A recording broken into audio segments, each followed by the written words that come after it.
Hello everyone, please welcome to another session of actual speaking topics. Today we're gonna learn fantastic things together on the IELTS speaking test. Assalomu alaykum barchaga, men ismim Akmaljon Husanov. Yana bugun sizlar bilan IELTS speakingga oid savollarni o'qiymiz, tanishamiz, javoblarni maza qilib tarjima qilamiz. Now let's move to the topic. Today's topic is transportation here. Alright, I will be asking you questions and I will be translating the answers which are already provided here. And look, there are a lot of questions. I think mainly there are 10 questions. Yeah, it is 10. Okay, you see, there are 10 questions, but in today's session, I will not translate all of them. I think it would be better for us to translate 5 only so that you will be able to understand those initial 5 questions at first, and after that in the next session we can proceed and we can finish the rest of them. Aytamanki bugungi darsimizda sizlar bilan avvalgi 5 tasini savolni o'rganib chiqamiz, chunki bu yoqda 10 ta savollar bor. Hammasini birdaniga qilsak, boshingiz og'rib qolishligi mumkin. Shuning uchun kelinglar, birinchi 5 tasini bajarib ko'rsak avvalo. So, I would love to start with the very first one. So, look at that. I would love to start with the very first one degani eng birinchisidan boshlamoqchiman degani bo'ladi.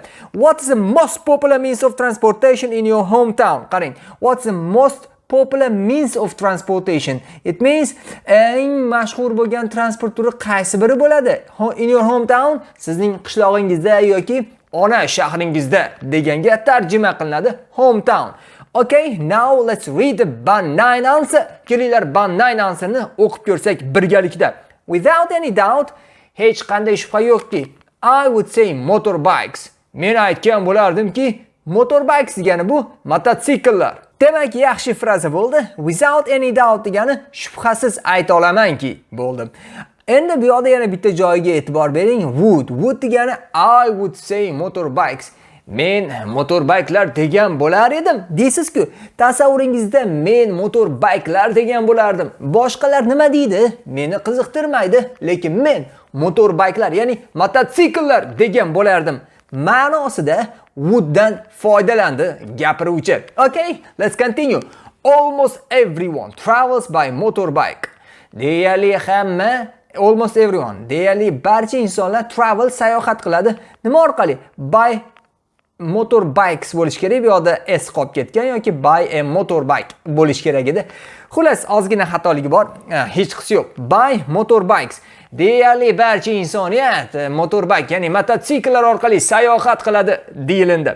The reason why motorbike is so popular, I think, is due to their reasonable price and convenience. Wow, zo'r boshlabdi, qarang. The reason why motorbike is so popular, motorbikelarni shunaqangi mashhur bo'lishiga sabab shuki, qarang. The reason, sabab, why motorbike, mototsikllar is so popular, shunaqangi mashhur bo'lishiga sabab. That, mana bu yerda that bo'lishi kerak. That agar qo'ysangiz ham qo'ymasangiz ham bo'ladi degan Mr. Murphy o'z kitoblarida. Shu boisdan xullas bu yerda qo'yilmagan, bu ham zo'r grammatika. Demak, motorbikelarning shunaqangi mashhur bo'lishiga asosiy sabab shuki, I think is due to their reasonable price and convenience. Menimcha, I think, menimcha, okay, sizningcha nima?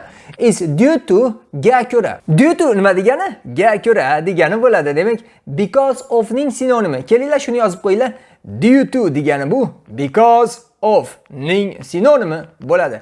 It is a synonym of because of. Anyways, let's continue. Due to their reasonable price, ularning yaxshi narxi and convenience, qulayligi uchun eng asosiy sabablari bo'lsa kerak deb xullas ikkita sababni berdi. Birinchi sabab nima edi? Reasonable price. Qarang, reasonable price it means yaxshi narx degani. Xullas, agarki narxni siz arzon narx yoki asosli narx deb tarjima qilsak ham bo'ladi. Reasonable price. Yoki asosli narx deganda nimani nazarda tutgan bo'ladi desangiz, qarang, sizda telefon sotib olmoqchisiz va o'sha yerda deylik 10 xil telefon turibdi. 10 xil telefonda 10 xil funksiyasi bor. Bitta telefon $5000 turadi, ikkinchi telefon $500 turadi. Uchinchi telefon bo'lsa deylik $800 turadi. Lekin $5000 telefonda ko'p funksiyalari $800 telefonda bor.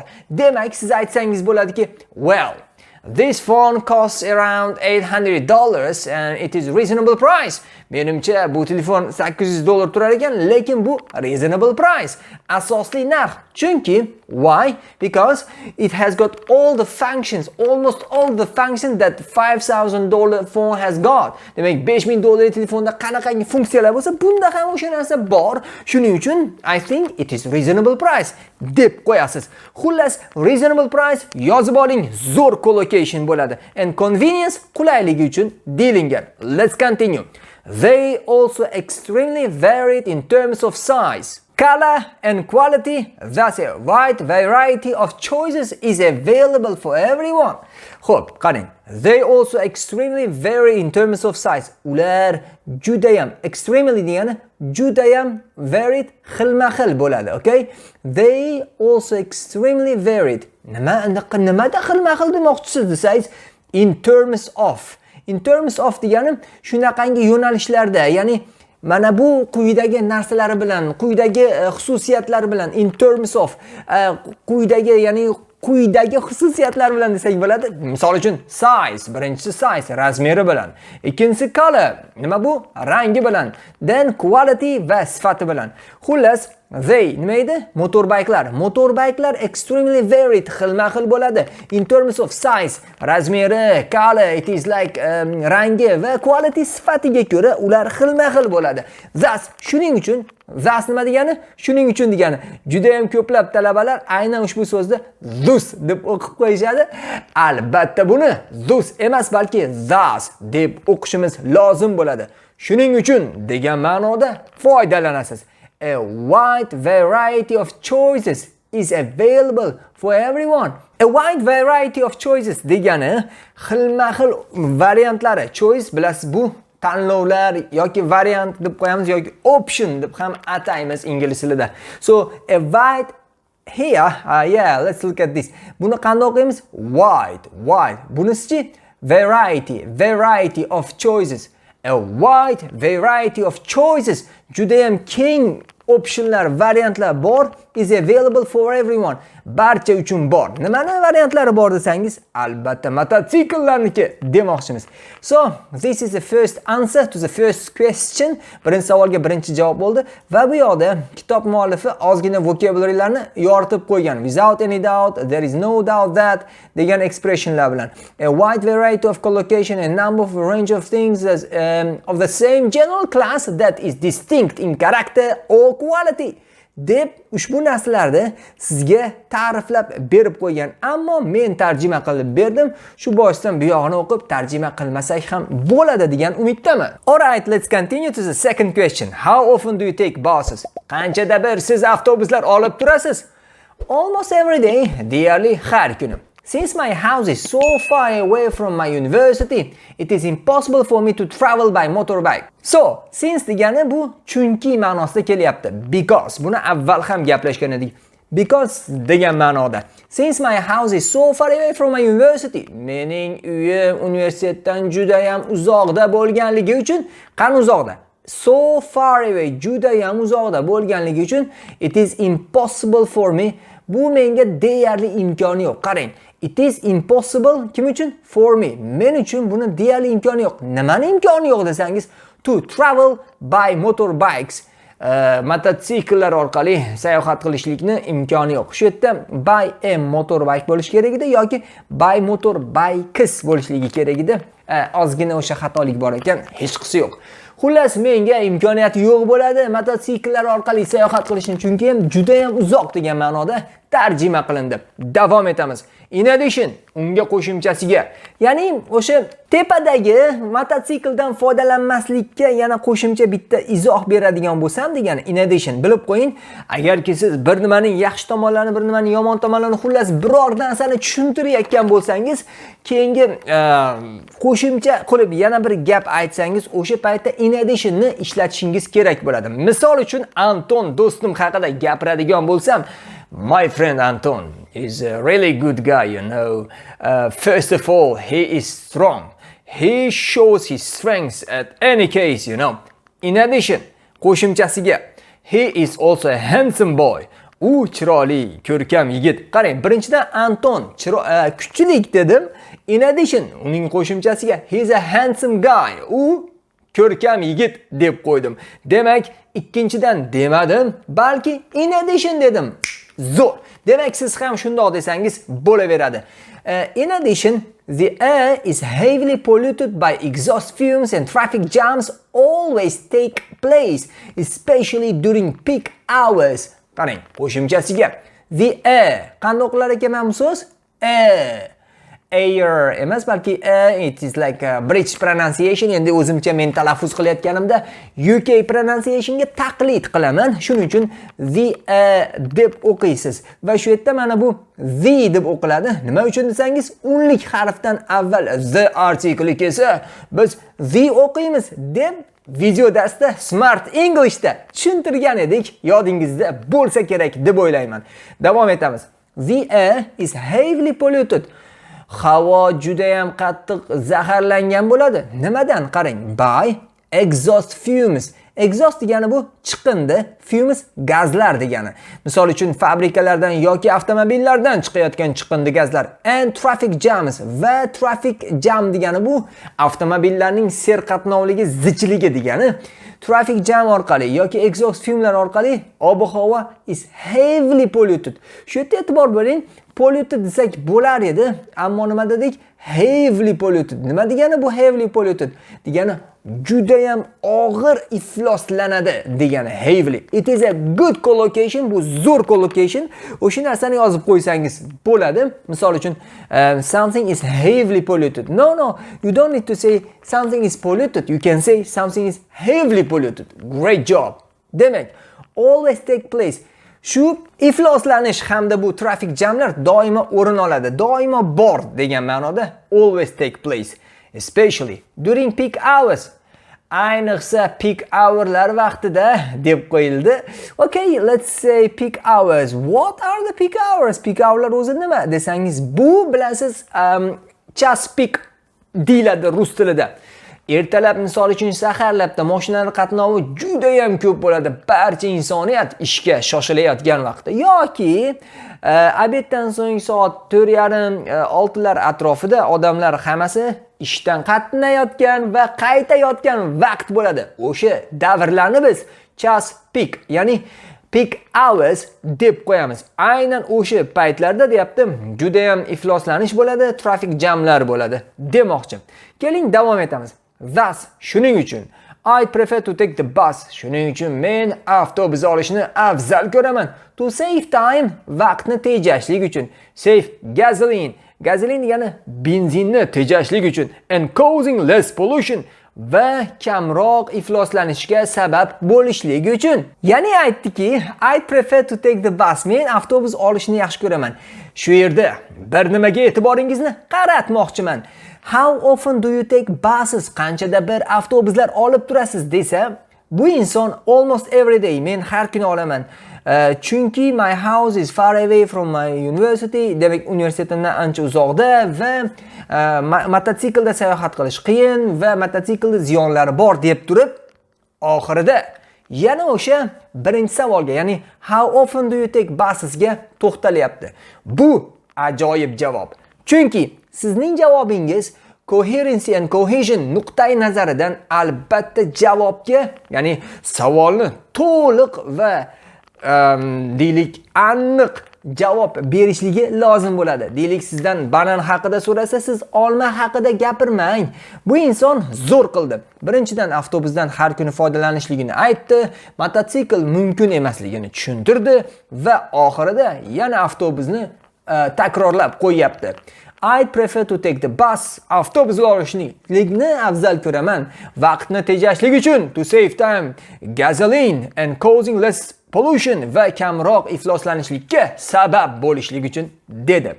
Alright, you have got here vocabulary va odatdagidek sizga zo'r qilib kitob muallifi vocabularylarni bu yoqqa yozib qo'ygan. Iltimos o'qib tushunib olishingiz mumkin bo'ladi. Buni men yuqorida albatta tushuntirib berdim. Now let's move to the third question. Can you compare the advantages of planes and trains? Kelinglar 3-savolga o'tamiz. Can you compare? Taqqoslay olasizmi? The advantages, afzalliklarini of planes and trains. Samolyotlarning va poyezdlarning afzalliklarini taqqoslay olasizmi degan savol. Alright, let's read the answer. Kelinglar javobni o'qib maza qilib tarjima qilamiz.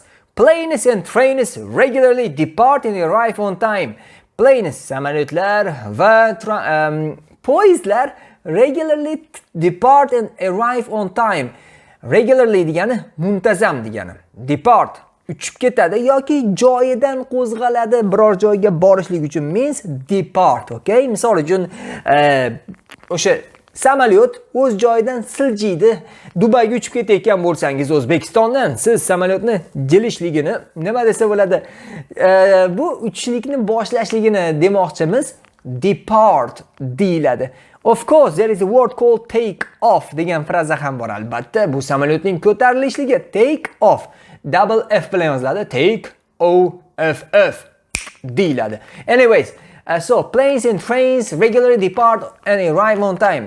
Va xullas, samolyotlar, poyezdlar bir xil vaqtda siljiydi va bir xil vaqtda yetib keladi. Ya'ni ular jadvalga amal qiladi degan ma'noda o'zicha gapiryapti.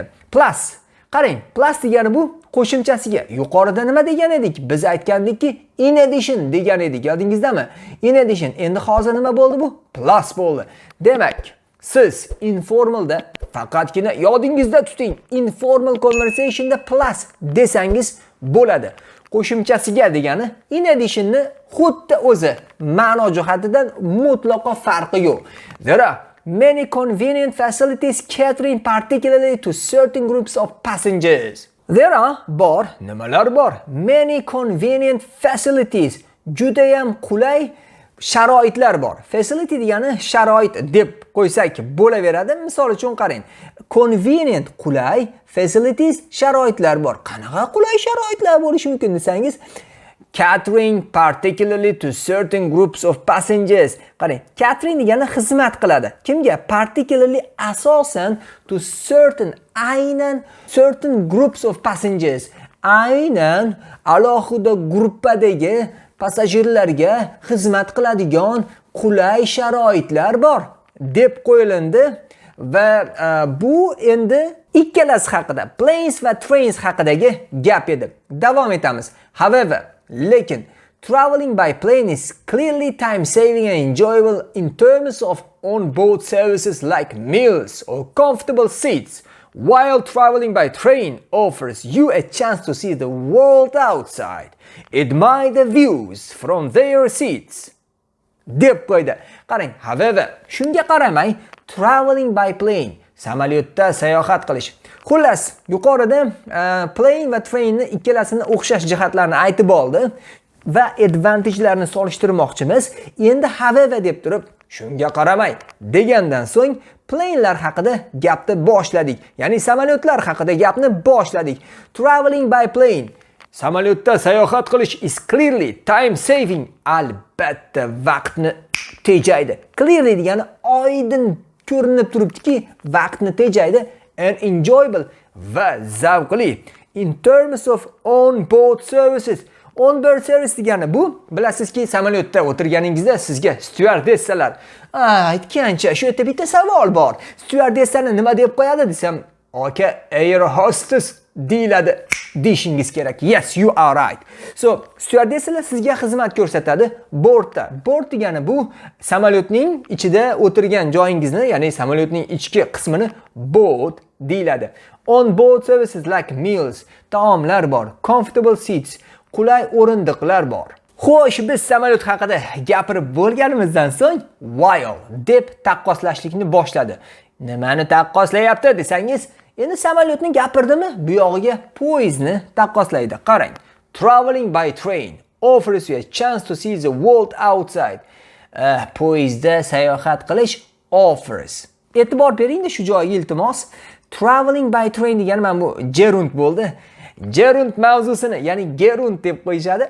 Gerund mavzusini albatta Smart Englishda ipidan ignasigacha video loyihada sizga ko'rsatib berganman. Bu darsga kelgan bo'lsangiz kerak deb umid qilaman.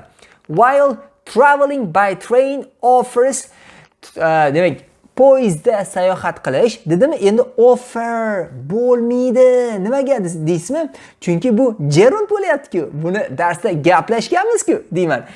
Traveling by train offers sizga taklif qiladi. Ya'ni sizga beradi, sizga ta'minlaydi degan ma'noda. Nimani? You sizga a chance to see the world outside.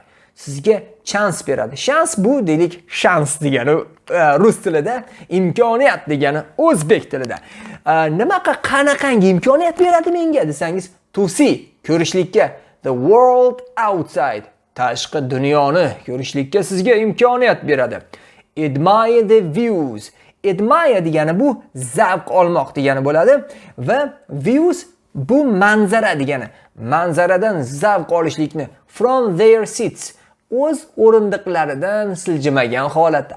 Bu yoqda siljimagan holatda degan joy yo'q, lekin shuni ma'nosi albatta bor. From their seats. O'z o'rindiqlarida manzarani ko'rib zavq oladi va tashqi dunyoni ko'ra oladi. Nimada? Poyezdda.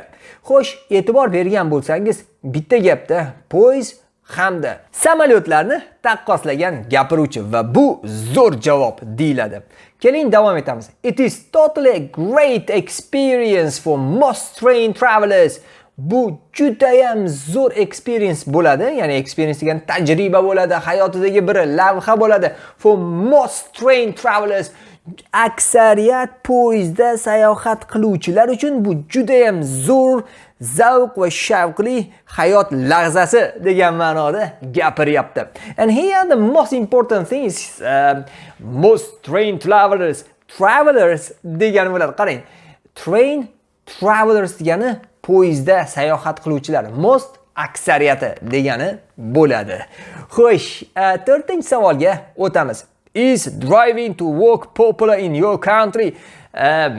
Driving bilasiz endi mashinada sayohat qilish, mashinani minish degani. Is driving mashinada yurish. To work ishga. Popular in your country mashhurmi sizning davlatingizda? Ya'ni ko'pchilik mashinada boradimi ishxonasiga degan savol bu. Alright, let's read the answer. Although garchi cars themselves and gasoline are expensive, a lot of people prefer driving, possibly because driving is more comfortable in such weather, with such polluted and noisy surroundings. Qarang, although garchi cars themselves and gasoline are expensive. O'zi qarang, mashinalar o'zlari, themselves o'zlari and gasoline va yoqilg'i are expensive, qimmatbaho. Garchi, ya'ni although, garchi o'shalar qimmatbaho bo'lsa-da, a lot of people, juda ham ko'plab odamlar prefer driving. Demak, drivingni afzal ko'rishadi. Possibly because, menimcha, qarang, shu yerda because demadi. Avval tarjima qilib olaylik. Because driving is more comfortable in such weather. Chunki driving, ya'ni mashina minishlik shunaqangi ob-havoda juda ham qulay. More comfortable. Qulayroq degan o'zi aslida qulayroqdir degani bo'ldi. Shu yerda e'tiboringizni bitta joyga qaratmoqchiman. Because deb qo'ysa bo'larmidi? Albatta bo'lardi. Bemalol bo'lar edi. Nima uchun possibly because dedi? Ehtimol shuning uchunki degani. U o'zining fikrini aytayotganda because desa aniq fakt bo'lib qolishlik ehtimolligi bor. Shuning uchun possibly because ehtimol shuning uchundirki. Nima uchundir? Driving is more comfortable. Mashina minishlik anchagina qulay in such weather, shunaqangi ob-havoda. Shu boisdan ham deb gapiryapti. With such polluted and noisy surroundings. Shunaqangi with such polluted, ifloslangan and noisy surrounding.